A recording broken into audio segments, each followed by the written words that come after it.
Hello, నేను మీ CS రావు. ఆంధ్రప్రదేశ్లో ఏం జరుగుతుంది అనే దాని మీద జాతీయ స్థాయిలో కూడా అందరూ వెయిట్ చేస్తూ ఉన్నారు. ఇప్పుడు ఇండియా టీవీ తాజాగా ఒక సర్వేను విడుదల చేసింది. ఆంధ్రప్రదేశ్లో ఉండేటువంటి పరిస్థితి ఏంటి, ఏ పార్టీకి ఎన్ని ఎంపీ స్థానాలు వచ్చేటువంటి అవకాశం ఉంది అనే దాని మీద తాజాగా వెల్లడించినటువంటి వివరాలను ఒకసారి చూద్దాం. సో ఇప్పుడు ఆల్రెడీ ఎన్నికలు జరిగితే ఇప్పుడున్నటువంటి పరిస్థితి అంటే తెలుగుదేశం పార్టీ, బీజేపీ, జనసేన కూటమి అనేది ఫైనల్ అయిపోయిన తర్వాత ఆంధ్రప్రదేశ్ ప్రజల్లో ఉండేటువంటి మూడు మారిపోయింది. దానికి అనుగుణంగా చేసినటువంటి సర్వే ఇండియా టీవీ సంచలన సర్వేని విడుదల చేసింది కొద్దిసేపటి క్రితమే. ఆంధ్రప్రదేశ్లో మొత్తం 25 స్థానాలు ఉన్నాయి.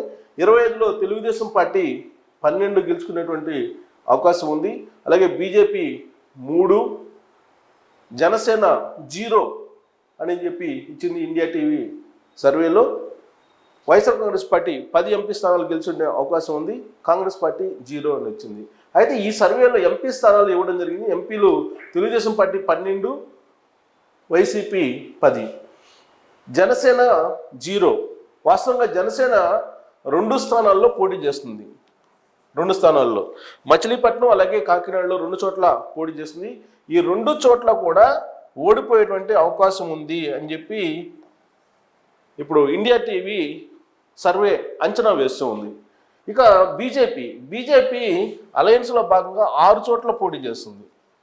6 చోట్ల పోటీ చేస్తున్నటువంటి బీజేపీ 3 చోట్ల మాత్రమే గెలిచేటువంటి అవకాశం ఉంది అనేటి అంచనా వేస్తుంది. ఆ 3 ప్రాంతాలు ఏముండొచ్చు అనే దాని మీద మనం గనక భావిస్తే విశాఖ ఒకటి ఉండొచ్చు, విశాఖపట్నం, అలాగే అనకాపల్లి ఉండొచ్చు, అనకాపల్లితోటి పాటు రాజమండ్రి, ఈ 3 ఉండేటువంటి అవకాశం ఉందని చెప్పి మనం భావించడానికి ఛాన్సెస్ ఉన్నాయి. ఎందుకంటే ఇండియా టీవీ సర్వేలో ప్రాంతాలను అంటే లోక్సభ స్థానాలను చెప్పలేదు కానీ ఏ లోక్సభ స్థానాలు గెలిచే అవకాశం ఉందని. బట్ పోటీ చేసేటువంటి 6 స్థానాల్లో బీజేపీ కొంచెం బలంగా ఉంది మాత్రం ఈ 3 స్థానాల్లోనే కనిపిస్తూ ఉంది. మిగిలినటువంటి రాజంపేట కానీ లేదా తిరుపతి కానీ, తిరుపతిలో టైట్ ఫైట్ ఉండేటువంటి అవకాశం ఉంది. సో తిరుపతి కానీ ఈ స్థానాల్లో ఎక్కడ కూడా పెద్ద బలంగా లేదు. సో కాబట్టి విశాఖ కూడా కాదు, విశాఖ టీడీపీ పోటీ చేస్తుంది. సో నర్సాపురం ఏంటి, నర్సాపురం కూడా ఇక్కడ మనం చూస్తే కనుక నర్సాపురంలో అక్కడ రాజుకి త్రిపులార్కి ఇస్తేనే అవకాశం ఉంటుంది. సో త్రిపులార్కి ఇస్తేనే అవకాశం ఉంటుంది కాబట్టి ఈ 3 స్థానాలు గెలిచే అవకాశం ఉందని చెప్పి మనం అంచనా వేసుకోవచ్చు. ఇది వైజాగ్ అని చెప్పి వైజాగ్ తెలుగుదేశం పార్టీ పోటీ చేస్తుంది. కాబట్టి బీజేపీకి బలంగా ఉన్నటువంటి 6 స్థానాల్లో 6 లోక్సభ స్థానాల్లో నర్సాపురం, అలాగే అనకాపల్లి, రాజమండ్రి ఈ 3 అవకాశం ఉంది. సో తిరుపతి, రాజంపేటలో కిరణ్ కుమార్ రెడ్డి పోటీ చేస్తున్నారు. బట్ అక్కడ పెద్దగా బలం లేదు అనేది వినిపిస్తుంది. సో రాజంపేటలో సో ఇక్కడ ఈ 3 స్థానాలు గెలిచేటువంటి, అది కూడా రఘురామకృష్ణరాజుని పోటీ చేపిస్తే ఛాన్స్ ఉంది.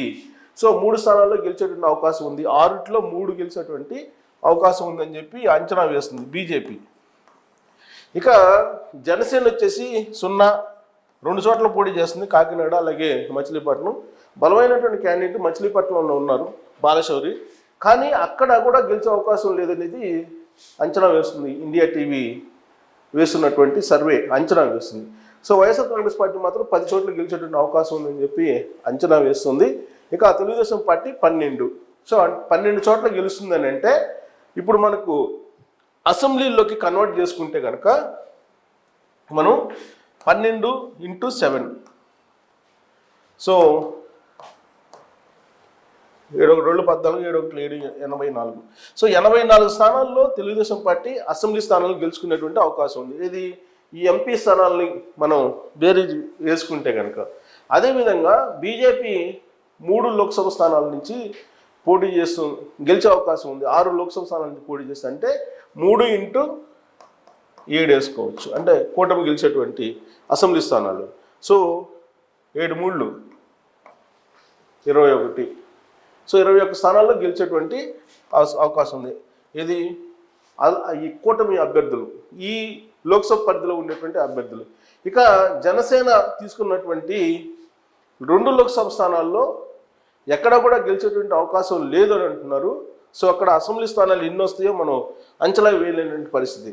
సో ఈ రెండింటిని కనుక తీసుకుంటే TDP plus BJP plus JSP మూడింటిని కనుక యాడ్ చేసుకుంటే అసెంబ్లీకి వచ్చేటప్పటికి టీడీపీకి 84 ప్లస్ 21 బీజేపీ పోటీ చేస్తున్నటువంటి పరిధిలో, ప్లస్ ఇక్కడ మనకి జనసేనకి ఎన్ని వస్తాయి అనేది తెలియదు కాబట్టి ఈ రెండు పరిధిలో ఉన్న లోక్సభ స్థానాల్లో మనం తీసుకుంటే ఎంత వస్తుంది?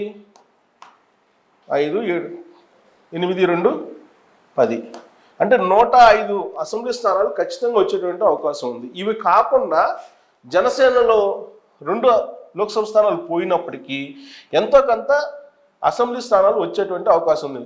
అంటే 14 ఈ 14 ఉంటాయి కాబట్టి ఈ 14లో ఎంతో కొంత వచ్చేటువంటి అవకాశం ఉంది. ఈ 14 అసెంబ్లీ స్థానాలని మనం అంచనా వేయలేకపోతున్నాము దాని పరిధిలో ఉంది. ఎందుకంటే ఆ 2 లోక్సభ స్థానాలను కూడా జనసేన కోల్పోయేటువంటి అవకాశం ఉంది కాబట్టి. సో వీటిని రిజర్వ్ చేసి పెట్టుకున్నప్పటికీ కూడా తెలుగుదేశం పార్టీ బీజేపీ లోక్సభ స్థానాలు గెలిచేటువంటి లోక్సభ స్థానాల్లో మనం యావరేజ్ని తీసుకుంటే 105 అసెంబ్లీ స్థానాలు గెలిచేటువంటి అవకాశం ఉంది. అంటే ఆంధ్రప్రదేశ్లో తెలుగుదేశం పార్టీ బీజేపీ జనసేన కూటమి అధికారంలోకి వచ్చేటువంటి అవకాశం ఉంది ఈ సర్వే ప్రకారం కూడా. తాజాగా ఇండియా టీవీ విడుదల చేసినటువంటి సర్వే ప్రకారం కూడా అంటే 88 magic figure.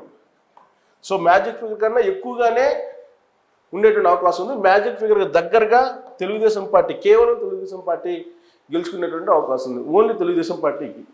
So magic figure కన్నా ఒక 4 తక్కువ ఉన్నాయి.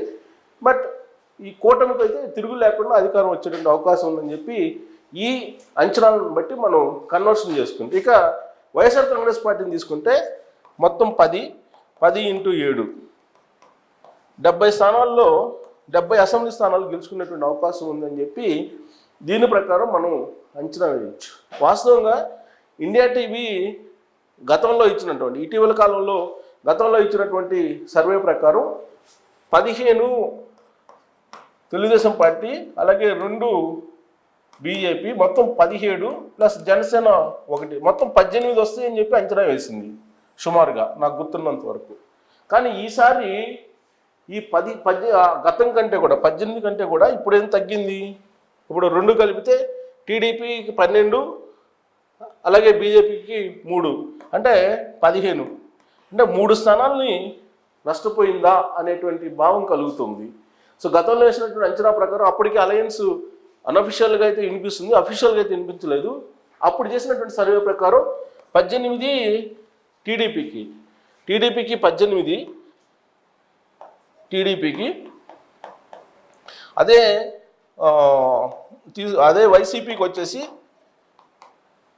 మొత్తం 7 వేశారు అప్పుడు లాస్ట్ సర్వేలో. దాదాపు నాకు గుర్తుంది ఇదే ఫిగరు.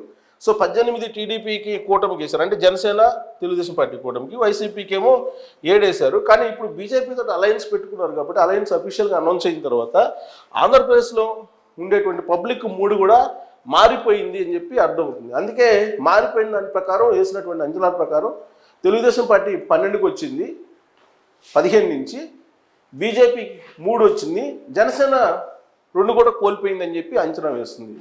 సో అసెంబ్లీ వరకు అయితే తిరుగు లేకుండా అధికారంలోకి వచ్చేటువంటి అవకాశం ఉంది. కానీ ఇక్కడ ఈ సర్వేని బేస్ చేసుకుంటే కనుక అత్యంత చర్చనీయాంశం అయినటువంటి అంశం ఏంటంటే జనసేనకి 1 లోక్సభ కూడా రాదు అనేది.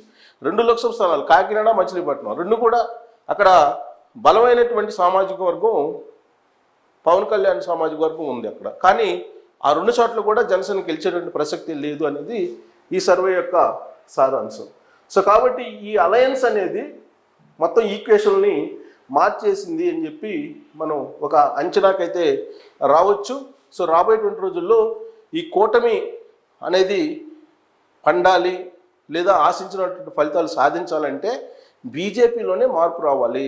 బీజేపీలో మార్పు వచ్చి తెలుగుదేశం పార్టీకి, జనసేనకి ఫుల్ పెడ్జెడ్గా మద్దతు పలికితే తప్ప బీజేపీని నమ్మేటువంటి పరిస్థితుల్లో ఆంధ్రప్రదేశ్ ప్రజలు లేరు అని చెప్పి ఈ తాజాగా ఇండియా టీవీ ఇచ్చినటువంటి సర్వే ఫలితాలని బేరీజ్ వేసుకొని మనం ఒక విశ్లేషణ అయితే చేసుకోవడానికి అవకాశం ఉంది. Thank you very much.